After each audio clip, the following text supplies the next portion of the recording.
This chairman's report is a decisive step forward.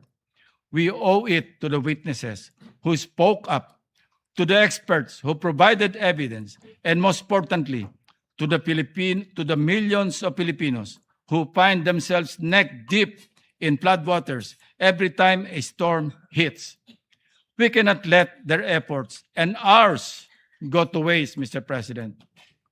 In the interest of orderly and more comprehensive discussions and productive deliberations, and to avoid redundant and repetitive clarificatory questions that may be posited by our colleagues, I reserve my right to address any and all interpellations after my sponsorship of the still pending partial committee report.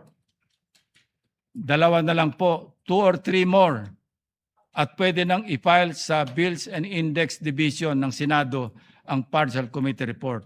Until then, Mr. President, I am not yet yielding the floor. Thank you, Mr. President.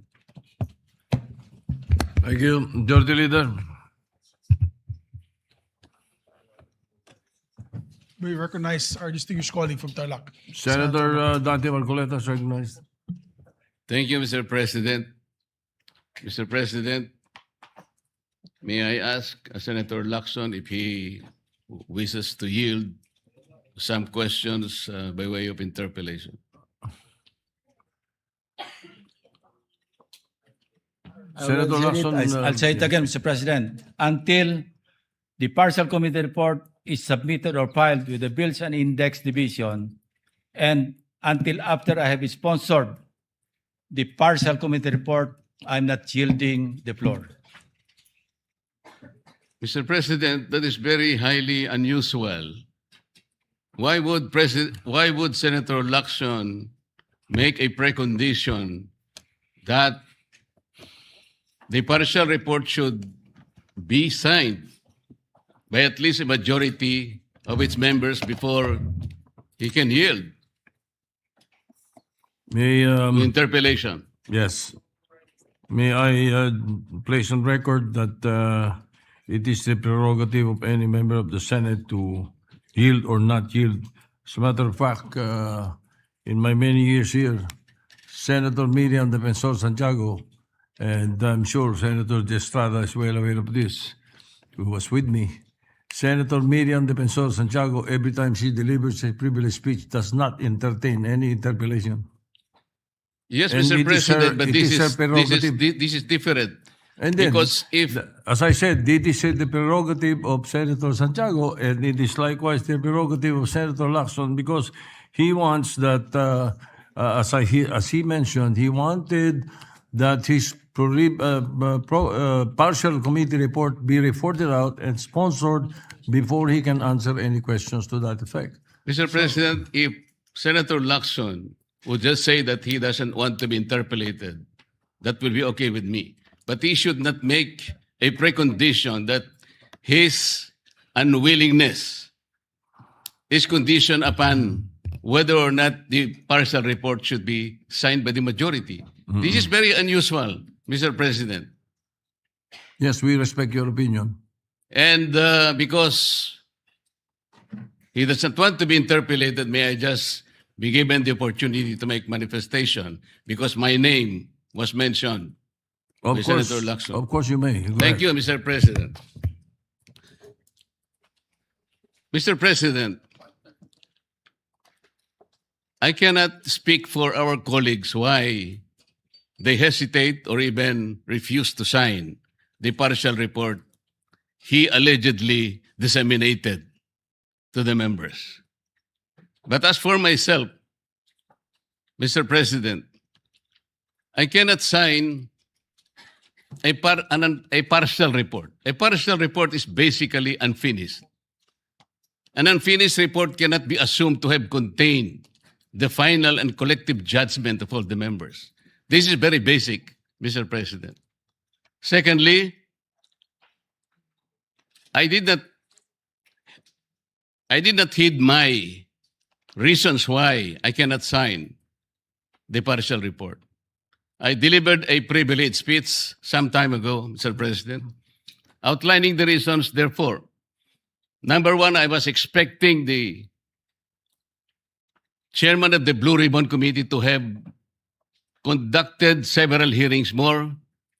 And in those hearings, he should have invited several persons whom I enumerated in my privilege speech. Namely, Yusek Adrian Bersamin,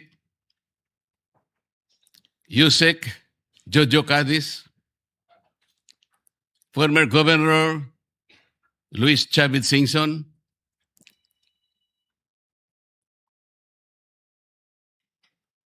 former Speaker Martin Romualdez, former Congressman Saldico by way of an apostilled sworn statement, because this is very, very possible. An apostilled sworn statement, Mr. President, as I have already advised the chairman of the Blue Ribbon Committee, is similar to a sworn statement notarized by the Philippine Consulate in any part of the world, because this apostilled manner or method of subscription was already adopted by the Supreme Court in one of its resolutions, Mr. President. I also advocated that the 18 ex-soldiers be immediately be invited because they have so much to say. Because I thought he said, and he emphasized at some point, that wherever the evidence is, the BRC will be led thereto, Mr. President. Ang sabi pa po niya, Mr. President, hindi option yung interparliamentary courtesy. At kung ako po ba'y tatawagin pala sa mababang kapulungan dahil meron pala silang itatanong tungkol sa di umano ay mga donasyon na aking tinanggap. Mr. President, I will willingly present myself with or without invitation. They just have to suggest to me that they wanted me there. I will go there, Mr. President. Interparliamentary courtesy is between the two chambers, Mr. President. Tayo-tayo po ang pinag-uusapan na maggalangan doon.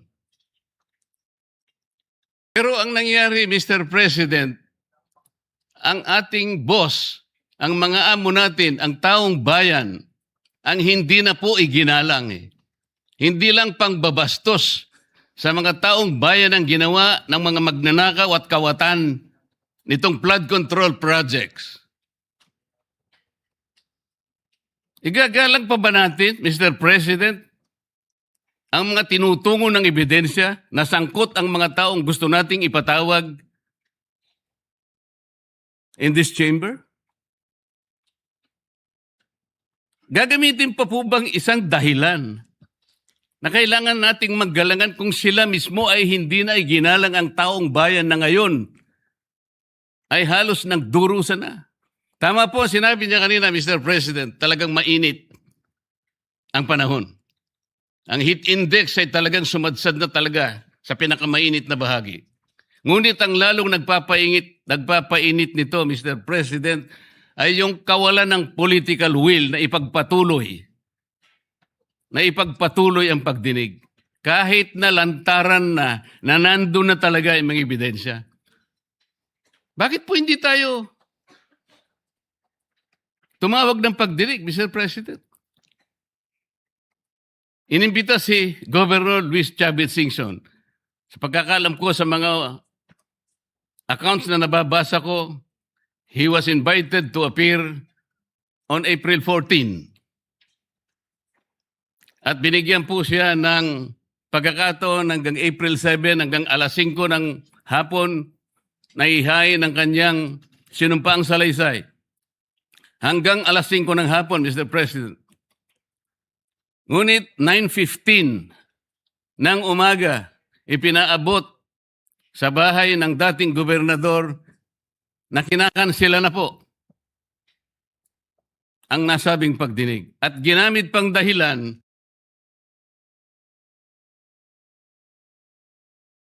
paano po nangyari yun, Mr. President? Binigyan siya hanggang alas 5 ng Abril 7 na isubmit. Sa pagkakaalam ko po, nandun na siya sa Maynila at nanananghali. Pagkatapos nun, itutuloy siya sa opisina ni Senator Lacson para ihain yung sworn statement na kanyang inihanda. Bakit po kinakailangang dumating pa si Saldico? Inihintay siguro ni Saldico, Mr. President, ideklara lang ng chairman ng Blue Ribbon Committee, i-apostil mo lang yan kahit nasaan ka sa anumang bansa ka sa Europe, tatanggapin ng committee yan. At pagkatapos, hahayaan ka namin sa pamagitan ng Zoom ay pumayag ka at iimbitehan ka namin para sa isang special na pagdinig kung yan ang gusto mo. Yun lang siguro gusto niyang marinig. Bakit ikukondisyon pa natin ang pagdating niya rito, Mr. President, kung yung apostle sworn statement is sufficient enough for him to do just that? Ano po ba tayo rito? Nagtatakip po ba talaga tayo? Mr. President, kayo po ay maaring makapagtestigo sa sasabihin ko. Nung isang araw po, pinuntahan ko kayo sa inyong opisina at may binanggit po akong isang bagay na maaaring makatulong sa atin kung paano kilalanin si Senator Lacson. Binanggit ko po sa inyo, Mr. President, ng buong katapatan nung ako'y wala pa po sa Kongreso, wala pa po sa public service. Nakilala ko po si Senator Lacson bilang chief ng PNP. Nabanggit ko po sa inyo, Mr. President, sa ating pag-uusap sa inyong opisina. Mula noon, nung makita ko siya,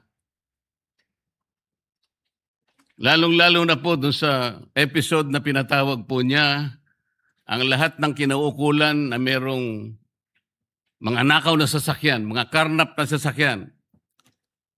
Naalala ko po na sinabi niya, Mr. President, lahat ng mga ninakaw na sasakyan, dalhin nyo rito sa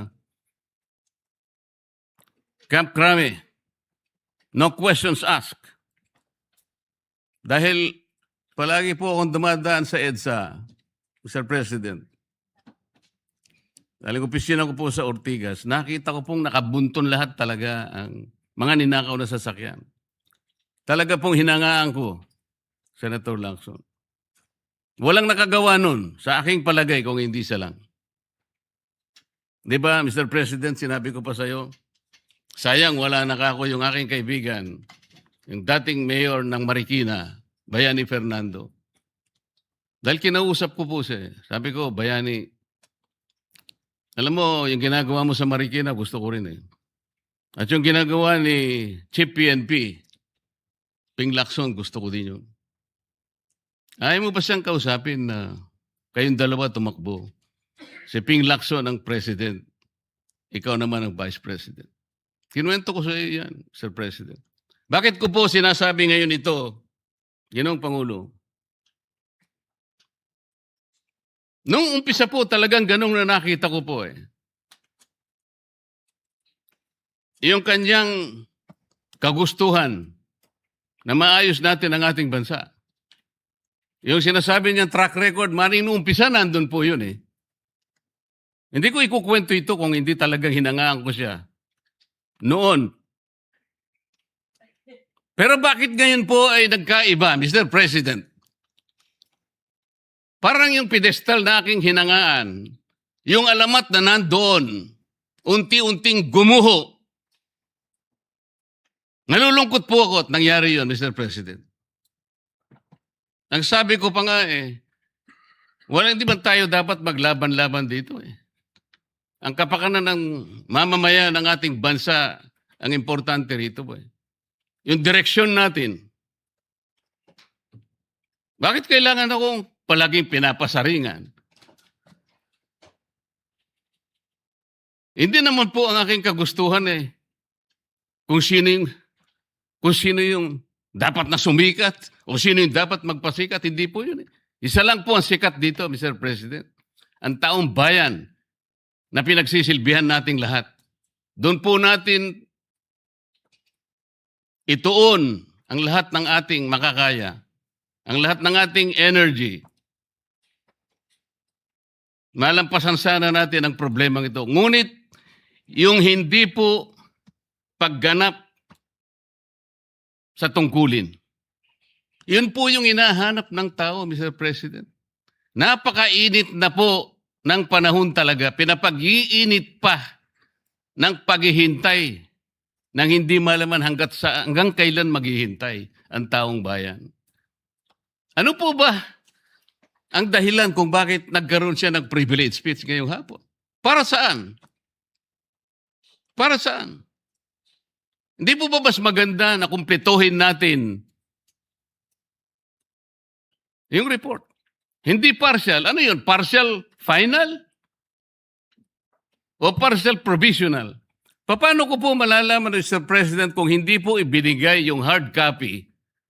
Pipilitin akong basahin na nandun lamang sa online. Binigyan lamang kami ng isang file para doon kuhanin namin at kami mag-print. Paano ko ba ikukumpara po yung ipinrint ko? Hindi ko naman alam kung sinong gumawa nun dahil wala nga pong pirma yun eh. Doon lang sa paraan na yun eh. Nagkakaroon na po ng agam-agam eh. Pagkatapos ayaw pa nilang mag-interpolate. Nasa sa kanya po yun, Mr. President. Pero ako po, ang tanging hangarin ko lamang, ayusin natin lahat ito.